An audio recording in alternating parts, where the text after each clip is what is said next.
Hello, welcome to Nightmare Flicks. I am Nate. You are you, and this video is going to be 1/3 review, 1/3 rant, and 1/3 cry for help because I need answers. I need somebody to pay for what was just perpetrated against me. I don't even know how to rationalize or conceptualize what happened to me. Last thing I remember, I paid for a movie ticket, and then the next thing I know, I was questioning reality and why the universe would allow such heinous things to exist. I mean, imaginary. This movie just poses so many questions. Like, one, was the script for Imaginary imaginary? Or did they just make it up as they went? Two, is Jason Blum on crack cocaine? He thinks that people are going to like this enough to do some sort of crossover event between Megan and Imaginary? Three, is Jeff Wadlow the most cynical gun for hire director in Hollywood today? Or is he actually a well-intentioned director who's just too incompetent to get out of his own way? What happened to me? Another question would be, was my drink laced at the concession stand? Could anything really be this bewildering? What is African butt scratchers? Because I looked up the lead actress to this movie to see what else she had been in, and she's been in a short called African Butt Scratchers. And at first I was like, well, I guess I'm glad I'm not going to see that tonight. And now I think I wish I had seen African Butt Scratchers. So many questions about Imaginary. This very well may be the worst horror movie I've seen in over like 5 years. And I hate when people say that. People are so quick with that knee-jerk reaction. Oh, it's trash, dude. It's the worst I've ever seen. And I'm always like, well, then you haven't seen a lot of movies. Well, I watch like 200 movies a year. Most of them are horror movies. And I've not seen anything in a long time that had this sort of budget and major studio backing. We're talking Lionsgate and Blumhouse, and it was such a freaking mess. Let's talk about the director first. Let's talk about Jeff Wadlow. I knew I was in trouble because this was a Blumhouse film, and I'm just starting to get more and more anti-Blumhouse. I'm beginning to think if Blum is going to destroy this empire he's set up. It really reminds me of what happened with New Line in the 80s, where they had a major hit and a big franchise explosion with Freddy Krueger and Nightmare on Elm Street, and they're like, just churn them out. We don't give a damn. Water it down. Ruin Freddy. It doesn't matter. Just get all the money while you can. And that seems to be the strategy at Blumhouse recently. They keep making PG-13 horror, which is fine. I'm all about gateway horror. At one point, I was like a 10-year-old, a 9-year-old, and I needed to go over to my friend's house and be able to watch a PG-13 movie that like their parents would allow us to watch. Something to get you, invested in the genre, to pique your interest and get you to come back for more severe fare. You got to have those. But the way Blumhouse does it is always the most cliche, lazy, frustrating way, unless Jeff Wadlow is involved. Jeff Wadlow has done movies like Truth or Dare and Fantasy Island and now Imaginary. So basically, the guy is yet to produce a movie that will have more than a 10% on Rotten Tomatoes, which is quite the feat. So if you ever get down on yourself and you feel like you're not good at what you do and you'll never find a job where you are valued, that's not true, because Jeff Wadlow has found a home and he keeps getting backing to make movies. He keeps being hired by Jason Blum to make these god-awful movies. And it just is like, is he that bad? Or is he cynical? Is he just making what's on the page? And he's like, I don't care, man. Just shoot the damn thing. As long as the check cashes, I'm happy. Or does he, in his heart of hearts, thinks he's making great horror cinema? And I think that's really what's going on here, because all of his movies, the first 2 acts, they start off a little cookie cutter, a little safe. Truth or Dare, for example, you're like, oh, okay. It's like this game horror with a gimmick of Truth or Dare. It feels a lot like you're just waiting to see how the people are going to die in a Final Destination-like manner. And then you get to the 3rd act, and there's this weird backstory, this tragic tale of a nun who got in over her head playing a game with a demon and had to cut her tongue off and put it in a jar. And what? Fantasy Island. You think it's just going to be like a little horror spin on the old 70s TV show, and instead you have all these weird characters showing up, and you have like cartel members showing up, you have like a weird gay pool party going on, you have this like Vietnam story going on, and then it turns out they're all tragically linked by this apartment fire in Chicago, I believe. And then now all of a sudden in the 3rd act, there's this ooey gooey venom looking cave monster, this demon overseeing everything. And then we get Imaginary. And it's kind of the same thing. For the first 2 acts, like, oh, okay, this is going to be like creepy doll horror, where we have this kind of creepy kid who's a little bit off, and they have this teddy bear named Chauncey. and they have an overactive imagination. Either the kid is just messed up and making stuff up and using it as a way to get away with things, or there's like a paranormal entity going on here, and we're going to have booga booga, things that go jump in the night type scares. And that's where I got to say Jeff Wyler actually even stepped out. He outdid himself here, because this time around, it wasn't even so much that the first two acts were ultra safe like he usually does. He usually goes, the first two acts are, oh my God, could this be more derivative? I've seen this 1,000 times. The first two acts of Imaginary are derivative of everything. I mean, you're going to see like a character gets mail. It says Elm Street on there. They're going to go down in a basement, and you're going to see like, oh, this kind of feels like the basement from Nightmare on Elm Street, the first one. There's a moment where a teenage girl looks out her window and sees a creepy old woman. It looks just like the lawn in in front of Laurie Strode's house in the first Halloween. She looks down on her phone, looks back, the old woman's gone. I mean, it is, you can call it homage. I call it stealing, and I think this is a problem in modern filmmaking. And when you're not trying to actually build off of anything, put a unique spin on it, you're just going, you remember that? I've seen that movie too. Don't you love it? Love me. That's how it feels. But it seems like this was just a grab bag of everything. This was creepy kid. This was psychological horror. This was unreliable narrator. This was dream demon stuff. This was everything. And for the longest time, I was like, okay, well, at least I guess I know we're going to arrive at the old Blumhouse staple of possessed dad stuff in the end, because the movie kind of starts with our main character, the star of African butt scratchers. And all of a sudden, she's rushed by this large, heavyset man. We find out it's her father. He's yanked one of his teeth out, and then all of a sudden, a spider demon appears. And all of a sudden, she's outside. And then all of a sudden, she's waking up. And her husband, the guy who plays Jesus in The Walking Dead, is like, another dream? Well, don't worry, because we're going to move soon. What? It never gets better. The dialogue is never not completely stunted. At times, this movie is so poorly edited that you almost wonder if, like, are these characters even having the same conversation?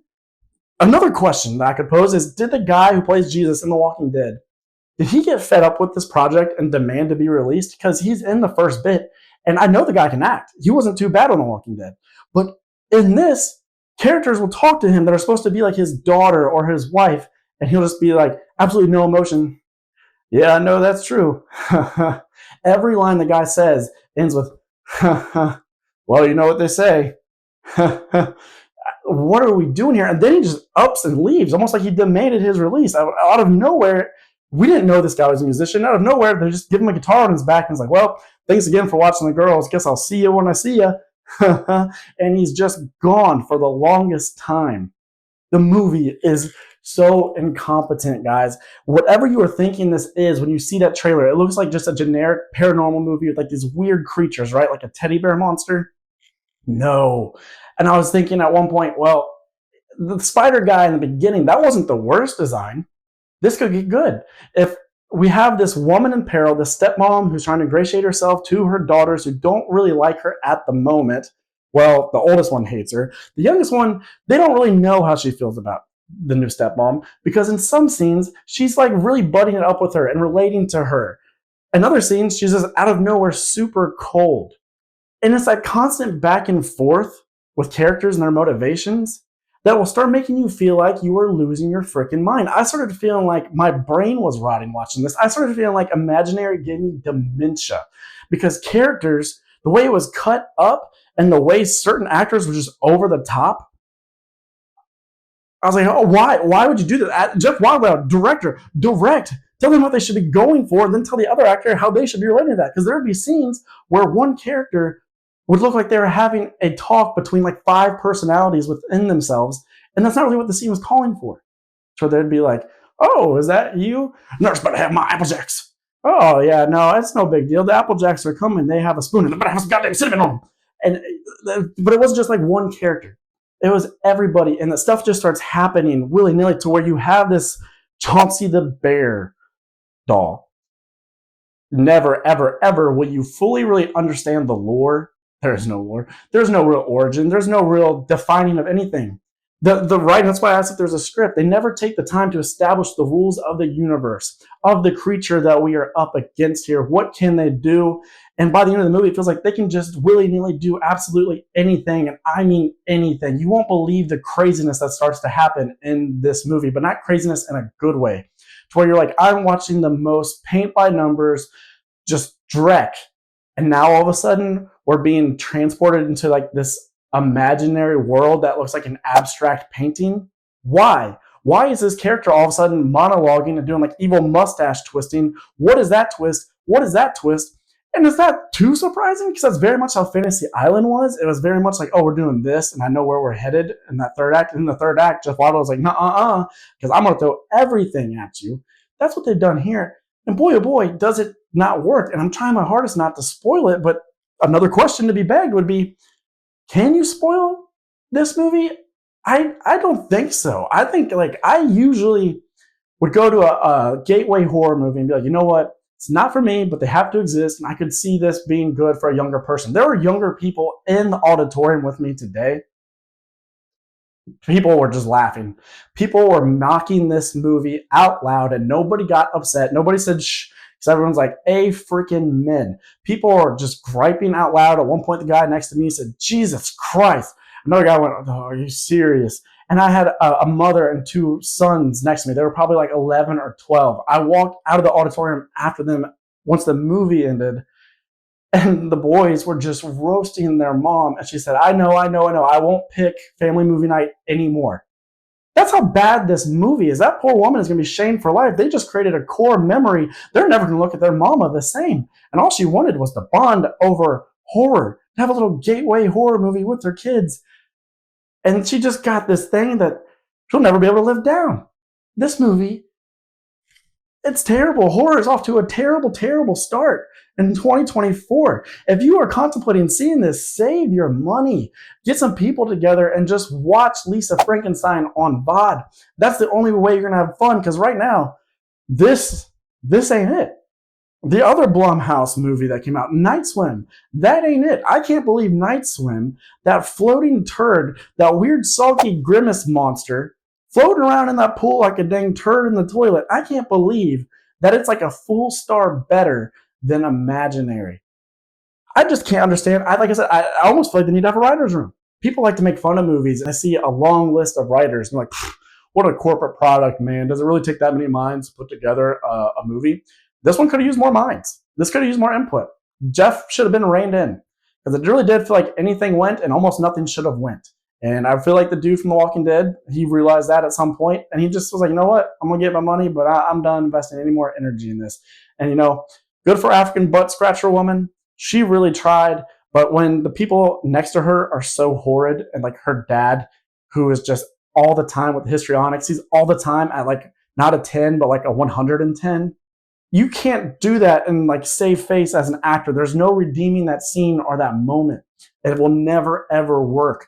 None of the scares in this movie ever work. The logic does not work. They set one thing up with this Chauncey the bear, and then later they want to act like, oh, but that's only true for this character and this character. But that makes absolutely zero sense, because there are earlier moments in the movie where we, the audience, see Chauncey the bear like located under the bed or doing something, and nobody else sees it. So who is that for? None of these characters, and then we're being told they're the only ones that see that with Chauncey the bear. They're not looking at him. We're seeing that, so you lied. Or you forgot your own rules. Or you didn't have any rules. You were just cobbling some bullcrap together as you went. This is a turd sandwich. This movie, it's a half star.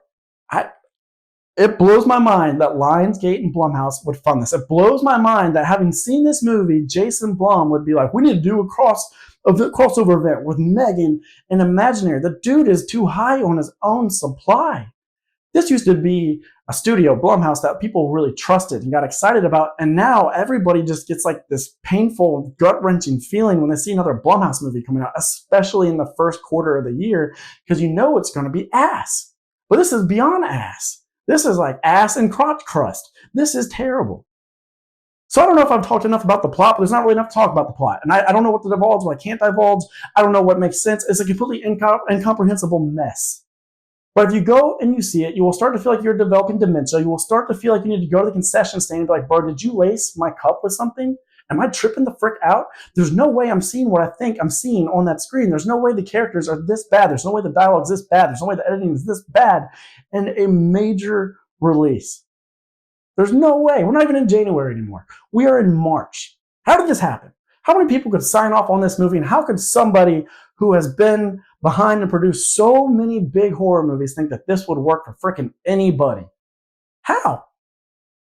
Anyway, I don't know if you could even call that a review. I don't know if you got a better idea like what this movie's about, but I don't know if you watch it, you can have a better idea. It's just beyond me. I mean, you want a plus? The spider guy and the bear guy that you see in the trailer, they could have looked worse. They actually look okay. They look decent enough, but they're used so sparingly, and that's just another bewildering, confusing little thing about this movie.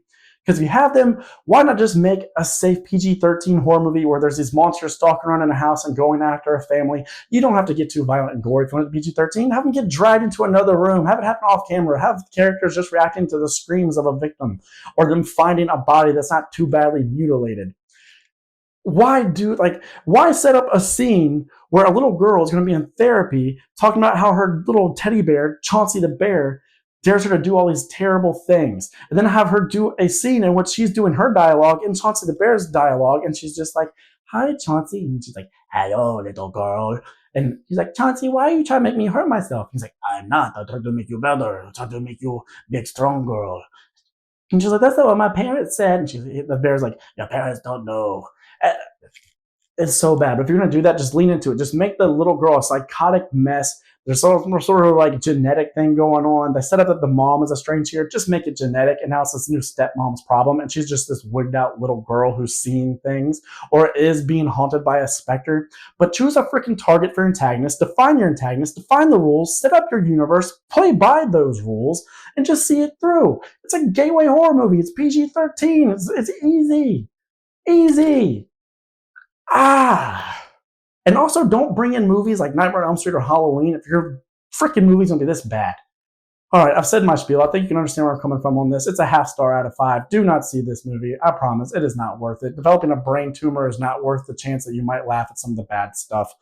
If you've seen this movie, let me know your thoughts down below. I'm Nate for Nate Flick saying that's a wrap.